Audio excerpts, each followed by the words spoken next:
Welcome to The Explainer. Today, we're going to pull back the curtain on the official rule book for assisted living in Texas. And trust me, this isn't just some dusty old legal document. It's really a promise of safety, dignity, and quality of life.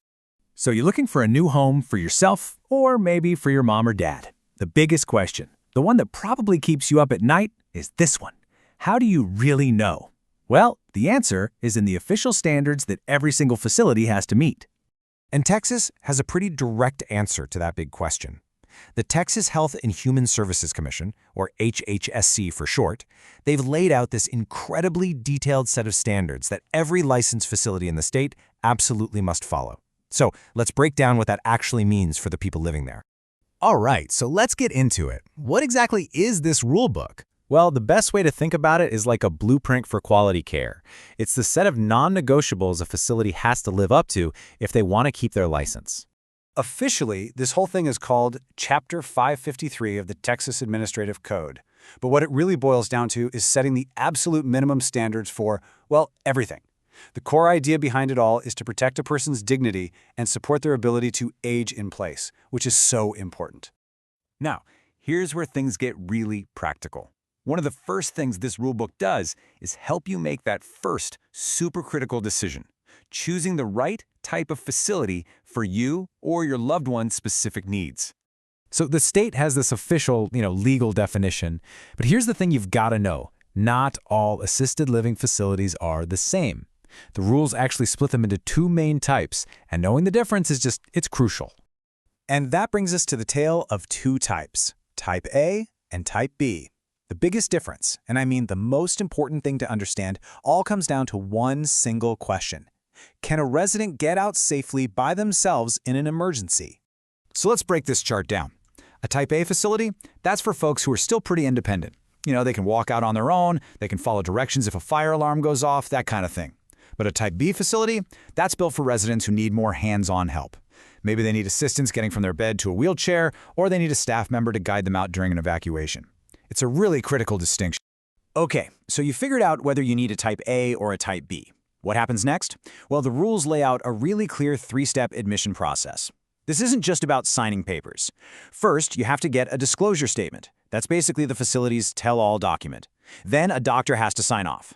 And finally, and this is so important, the facility has to sit down with you and create a personalized service plan. It's all about making sure everyone's needs are understood right from day one. All right, let's move on to what I think is one of the most empowering parts of this entire rulebook. We're talking about the Resident Bill of Rights. And this isn't about nice suggestions. These are core, legally protected guarantees. And this one line from the regulations, it really says it all. The right to be treated with respect, dignity, and individuality. I mean, think about that. It means that moving into an assisted living facility should never mean you stop being you. And that's not just a nice idea, it's the law. And the rules get super specific about what this means. We're talking about fundamental freedoms, right? The right to handle your own money, to have visitors whenever you want, whoever you want, to have private phone calls and get your mail without anyone opening it. You can even complain about your care without worrying about getting in trouble. It's all about protecting your autonomy. Okay, so we've got these fundamental rights covered, but what about the day-to-day stuff? What should life inside one of these facilities actually look and feel like? Well, the rulebook sets clear standards for that, too. These rules cover the absolute essentials. For instance, staffing. There have to be enough people on duty, period. Not just for safety, but to help with care, serve meals, all of it. And that staff? They have to be trained, with ongoing education every single year. The rules also cover things like making sure meals are balanced and that there are social activities. It's about creating a real community, not just a place to exist. So all these rules sound great on paper, right? But it leads to the big question. How do we know these places are actually, following the rules? That's where inspections and accountability come in. So how often are they checking? At least once every 2 years. That's the bare minimum. The state sends inspectors in, often by surprise, to observe care, check the records, and make sure everything is up to snuff. And what happens if they find something wrong? Well, there are teeth to these regulations. The state can hit a facility with what's called an administrative penalty. And let's be real, that's just a fancy term for a fine, and it's meant to get their attention, fast. And there's a whole process for this. It's not random.